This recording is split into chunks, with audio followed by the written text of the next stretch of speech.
Disinformation is more than just misleading content. It is a direct threat to the very fabric of democracy. It manipulates public opinion, fuels division, and undermines trust in institutions.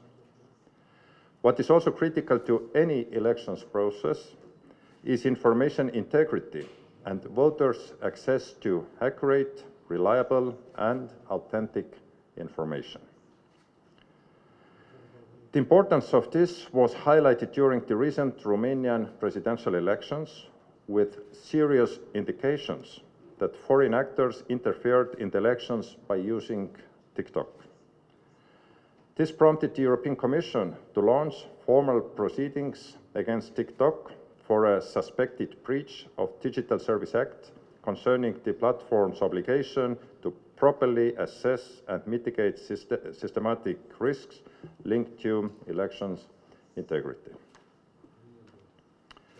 As the renowned author and TV producer Peter Pomerantsev said, when information is a weapon, everyone is at war.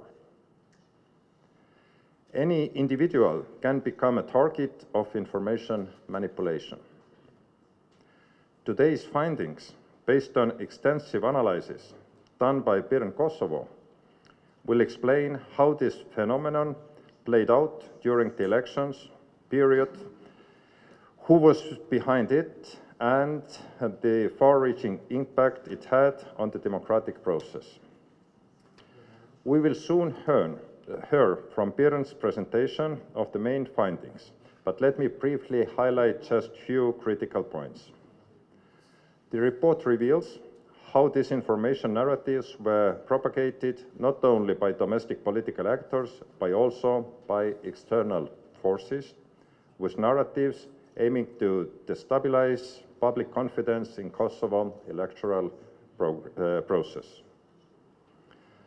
The spread of hate speech and dehumanization language was alarmingly prevalent, with certain groups and individuals targeted disproportionately, especially women in positions of influence.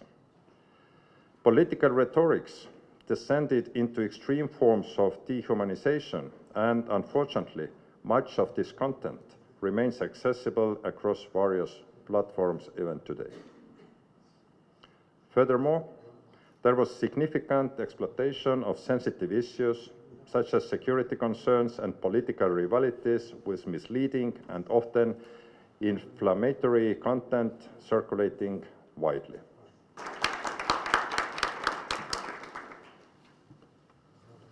Në epokën në të cilën po jetojmë, lajmi i rrem mund të përhapet më shpejt se sa e vërteta. Prandaj kjo nuk është vetëm një sfidë, por një rrezik real edhe për stabilitetin e shtetit tonë, për integritetin tonë si shtet, për demokracinë, por mbi të gjitha për sigurinë kombëtare. Pikërisht për këtë arsye, kontrollimi i fakteve duhet të bëhet një standard i përditshëm, të cilin e zbaton secili prej nesh. Sot secili njeri mund të pande të jetë gazetar. Koncepti i gazetarisë qytetare na ekspozon ndaj rrezikut që të jemi vazhdimisht saktë të pavërtetave. Gazetaria qytetare, ndihmuar nga zhvillimi marramendës teknologjik, përfshi edhe zhvillimet në AI, e kanë bërë verifikimin e fakteve më të vështirë dhe më sfidues se çdo herë tjetër. Çdo kush me një telefon mund të publikojë diçka në një çast pas një filtr editorial, pas një standard profesional, e mbi të gjitha pa as minimumin e etikës profesionale.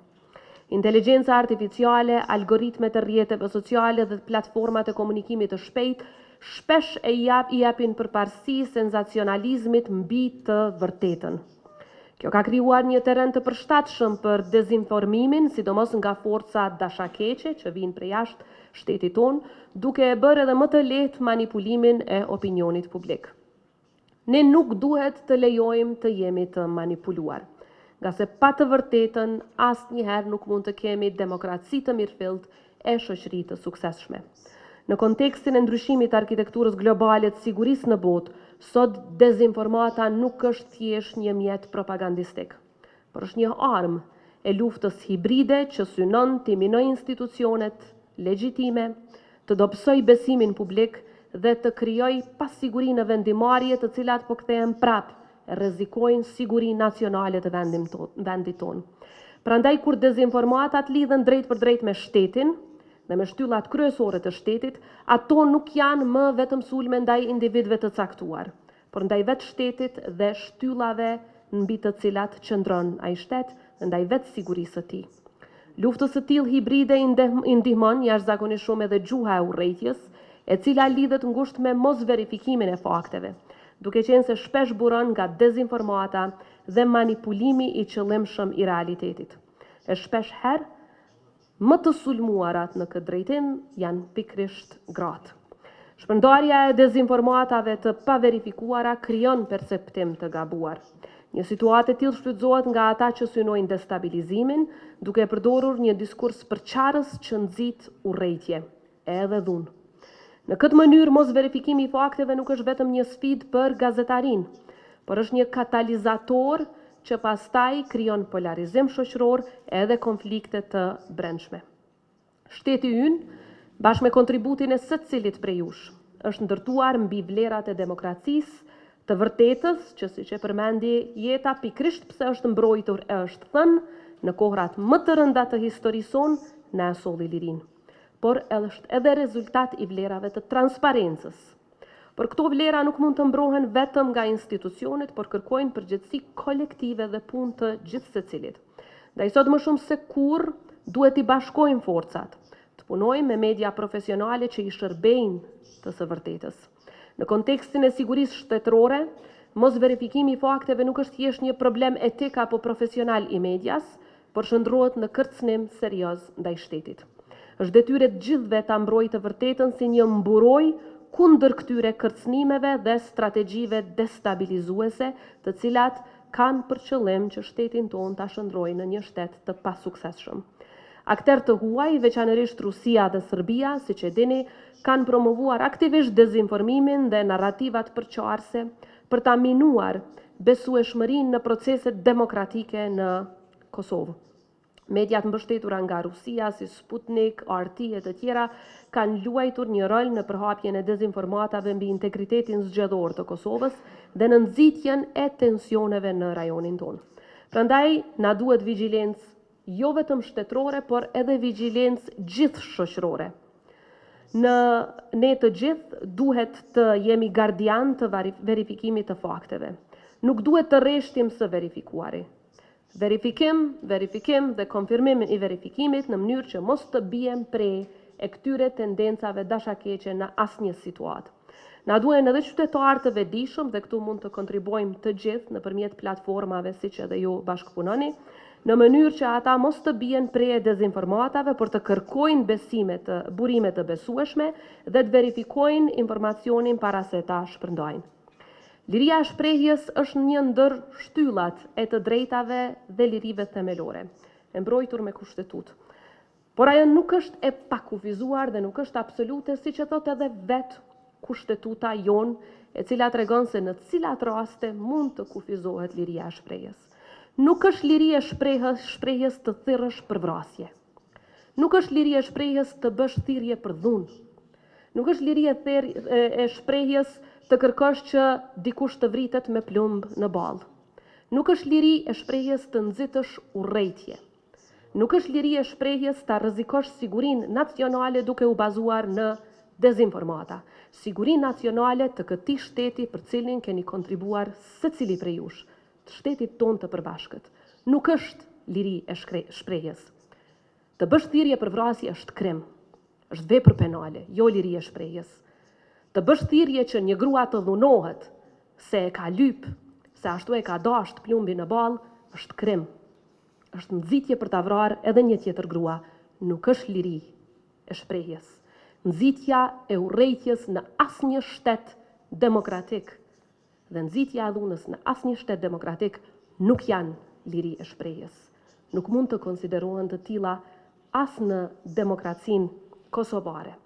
Prandaj, para se të besojmë, para se të shpërndajmë, para se të veprojmë, të verifikojmë dhe të verifikojmë përsëri.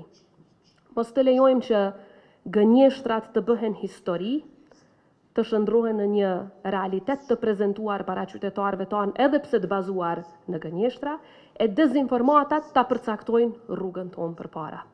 Dhe sa herë që flasim për sfida të tilla të mëdha, mua më kujtohet një prej liderëve më të mëdhej të kontinentit tonë, Václav Havel, një ndër përkrasit më të mëdhej të Kosovës, i cili në fjalimin e tij në Parlamentin Evropian thotë në fund të fundit, shpëtimi i racës njerëzore do të gjendet vetëm në zemrën e njeriut. Vetëm në zemrën e njeriut. Teknologjia mund të ecë përpara, por asgjë s'mund ta zaventësoj njerëzorën brenda nesh. Prandaj thirrja ime për te verifikimit është që mos ta harrojmë vlerën më të madhe që neve na ka mbajtur gjallë në kohrat më të rënda. Ta mbrojmë këtë vlerë me çdo kusht. Ta mbrojmë bashkë me verifikimin e fakteve edhe njerëzorën brenda nesh. Ju faleminderit.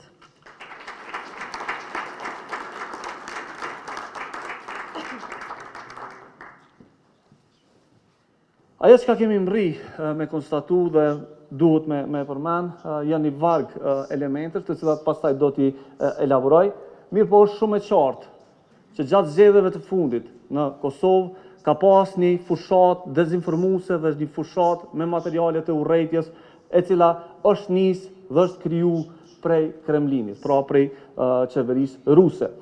Po ashtu kemi pas një fushat dehumanizuese dhe një fushat të gjuhës së urrejtjes dhe një fushat me materiale dezinformuese e cila ka pas burimin tek njerëzit të cilët kanë rol në qeverinë e Serbisë apo në shtetin serb. Kemi pas po ashtu rritje dhe nivel shqetësues të fushatave dehumanizuese dhe dezinformuese të prodhume brenda vendit.